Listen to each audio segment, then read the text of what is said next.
Πάντα με προστατεύεις.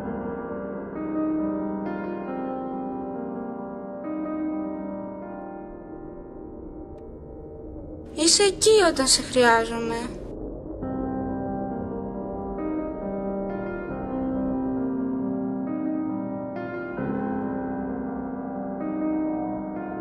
Ξέρεις το σωστό για μένα.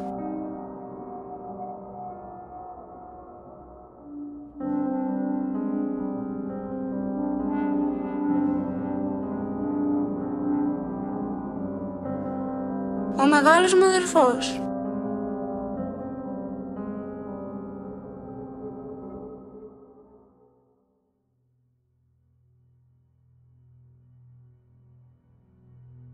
Όμως αυτοί σε χτυπάνε για να μην μιλάς.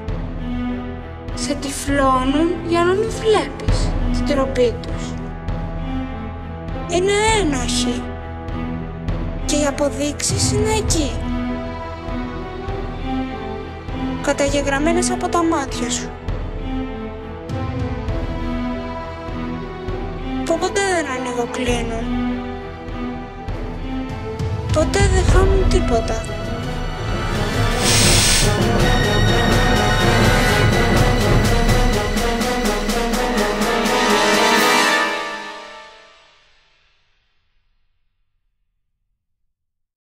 Εσείς τι κάνετε γι' αυτό? Τους αφήνετε ατιμόρυτους? Σας ρωτάω, εσείς γιατί δεν αγαπάτε το μεγάλο μου αδερφό? Αν δεν έχεις τίποτα να κρύψεις, δεν έχεις τίποτα να φοβηθείς. Κοίτα ψηλά και χαμογέλα.